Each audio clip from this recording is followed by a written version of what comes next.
Shalom aleikum aleikum para todos, aleikum salam. Quero deixar a todos com a paz do Senhor. Aqui quem fala é o evangelista André Santos, comentarista, historiador, arqueólogo, bacharel em teologia e outras as formações acadêmicas. Eu quero deixar a todos com Shalom Kavai, paz e esperança, e Shalom Lahema para todos, paz e prosperidade. Eu quero fazer aqui menção da pauta, da Parashá, que vai ser falada da Palavra de Deus. Este é mais um comentário bíblico, judaico, hebraico, grego e cultural da Palavra de Deus. O tema da pauta do comentário de hoje será sobre o segredo profundo das 10 pragas do Egito. O segredo profundo das 10 pragas do Egito. Vamos lá? Vamos lá. Ao primeiro ponto de vista, as 10 pragas tiveram especiais exemplos e significativos, como prova de poder de Deus e como castigo da idolatria. Essa é a base que está no livro de Êxodo, capítulo 7, 14 e 25. Primeira observação é que as pragas, o Deus, ao mesmo tempo que puniu o Egito, atacando, desmoralizando e expulsando e expunha a falsidade dos seus deuses. Olha só que interessante. Quando olhamos ao segundo ponto de vista bíblico na cultura egípcia, vamos atender a melhor forma na cultura egípcia sobre os deuses daquela época. Primeira praga era baseada no livro 7, capítulo 7 de Êxodo, livro de Êxodo 7, 14 e 25, que fala sobre a água que foi transformada em sangue. Na segunda observação, era contra o rio Nilo, como ele era um deus para o Egito, e o Egito adorava o rio Nilo.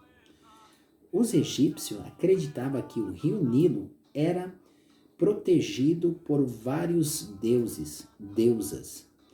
O culto foi transtornado em um objeto de abominação e a água cheirava mal e tinha cheiro de prodidão. Olha só, cheirava mal e aprodecia, a água aprodecia. Quando olhamos Deus, quem era o Deus? Boi, ápice ao Deus do rio Nilo. O Egito acreditava que fosse a encarnação de Osíris e Ísis, a esposa de Orísis. Olha só que interessante. Agora, a segunda praga. A segunda praga do Egito era chamada de invasão das rãs, baseado ao Êxodo 8, versículo 1, 15, que era chamada a invasão das rãs. As rãs era considerada sagrada pelos egípcios e era relacionado com os deuses chamado Apis ou Apis ou Ects, que quer dizer a deusa do nascimento, do templo da cabeça, o deus do nascimento, cuja sua cabeça era a cabeça de um sapo e o corpo semelhante de um homem. Olha só que interessante, o corpo, o tronco, era o formato de um corpo humano, só que a cabeça tinha o formato de sapo, de um sapo. Agora eu vou dar um exemplo para aqueles que assistem animes. Sabe como que seria mais ou menos? Já viu falar Naruto? Então não parece aqueles sapos em pedra?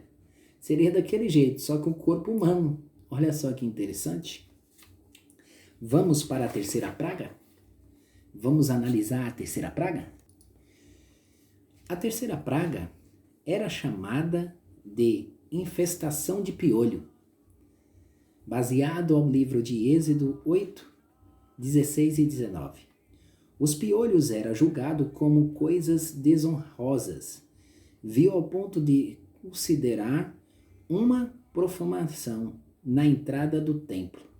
Os sacerdotes egípcios que serviam a Faraó usavam roupas brancas de linho fino e raspavam a sua cabeça, para que o lugar sagrado não podia ter no seu corpo e nas suas vestes a cabeça com pelo, porque se tivesse, talvez, provavelmente tinha piolho e insetos. Não poderia ter insetos no seu corpo, nem piolho na sua cabeça. Só que a história diz que esse Deus era infestado de piolhos e de insetos. Só a própria pessoa que tinha que entrar limpo. Olha só que interessante. Então, o nome dessa abominação, e quem servia bastante era Janes e Jambes, que eram os magos que resistiram a Moisés e reconheceram que era o dedo de Deus. E reconheceu que era o dedo de Deus. A quarta praga era chamada de enxame de moscas, baseado a Êxodo 8, verso 20 e 33, a 32 a 33.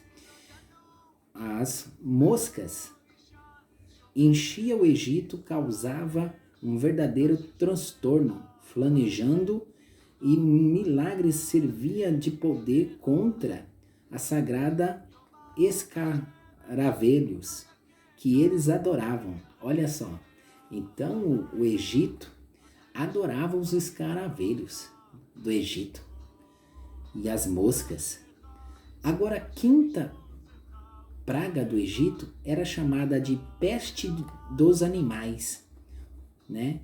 Baseado ao livro de Êxodo 9, versículo 1 e 7. Êxodo 9, versículo 1 e 7, chamado peste de animais. Os animais eram considerados adorador pelo povo egípcio como boi e vaca.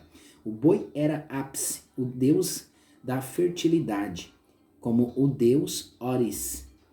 E Hathor tinha cabeça de vaca e era protetor dos animais.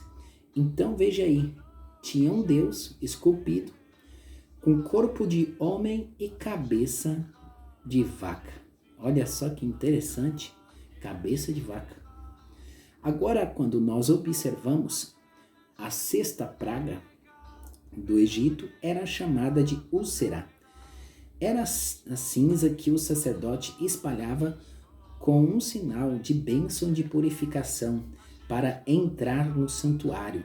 Produzia terríveis úlceras através das cinzas.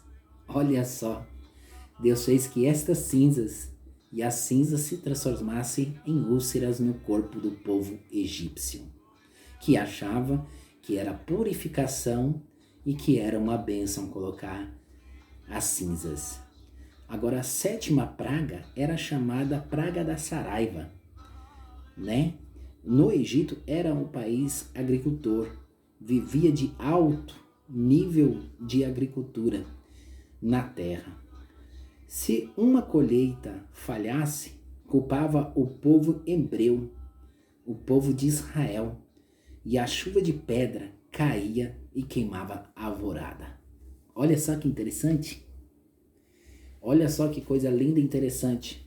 Então a chuva de pedra, a chuva de saraiva, acabava com a agricultura. Só que olha só que interessante. O nome da deusa Nut era a deusa do céu do Egito. E Oris era o deus da boa safra. E Set, a deusa da tempestade. E Ísis, a deusa da água. Olha só. Então, o que estava acontecendo no Egito, perante ao pensamento de Faraó e ao povo egípcio, pensaram assim, desta forma que eu vou te dizer: os deuses se revoltaram contra nós. Então entra aquela palavra que o Senhor, ele disse, demonstrando aos egípcios a desmoralização, impunha a falsidade dos seus deuses. Olha só que coisa terrível. ao ponto de vista que a oitava praga flamejante de gafanhoto, baseado ao livro de Êxodo 10, verso 1 até o 20. O que seria Íris, ou Serapse? Era o protetor dos pais contra os gafanhotos, mas um vento oriental nunca era visto porque o Mar Vermelho era uma defesa para o Egito. Fora devorado pelo gafanhoto, sem a que Serapis, ou Oris, ou Nut, Isis, pudesse evitar o vento oriental que entrou no Egito. Agora, a nona peste era chamada de pavor. Era chamada de pavor das trevas, né? Ou chamado de trevas. A nona praga.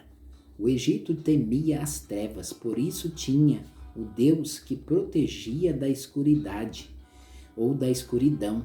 Vinha das trevas e então eles cultivavam. As trevas tornavam o canto do Egito num mar de rã ao Deus Sol, o protetor contra a escuridade, conhecido como Ra, né? Até mesmo os astros celestes e objetos de culto de adoração. Até a luz não invitou no céu, nem as estrelas, nem os astros do céu. 3 deuses foram desmoralizados só nesta praga. Nut, o deusa do céu, Horus, o deus do sol, conhecido como Ras, e também Hot, a deusa do céu. Então, só nesta praga das trevas, do pavor das trevas, Deus fez que os 3 deuses foram desmoralizados e Faraó pensou: os deuses se revoltaram contra nós. Deus nada. É o Deus que realmente que é Deus, é aquele que criou o céu e a terra e o céu. Este que é conhecido como Alfa e o Ômega. Agora, a 10ª praga é a praga chamada a morte dos primogênitos. Isso mesmo. No Egito tinha procurador da morte, ou a morte dos primogênitos. Ísis era a deusa da atividade que protegia as crianças, como também Heker, ou Kere, a deusa auxiliadora dos partos, a deusa que possuía mais de uma função na arena do Egito. Então, meus amados irmãos, este é o comentário sobre as 10 pragas do Egito, na sua profundidade, detalhadamente explicado a representação das 10 pragas. Então, quer dizer que os egípcios, o povo egípcio, né, viu a desolação, né, a desmoralização dos seus deuses sobre eles. Assim vieram imaginações deles, posso conjecturar assim. Então eles pensaram, os deuses se revoltaram contra nós. Não, vou falar o que o mago chamado Janis e Jabes, eles disseram, e disseram com certeza certo. O dedo de Deus e a mão de Deus estava sobre eles. Aqui quem fala é o evangelista André Santos, deixando a todos com Shalom Kavai.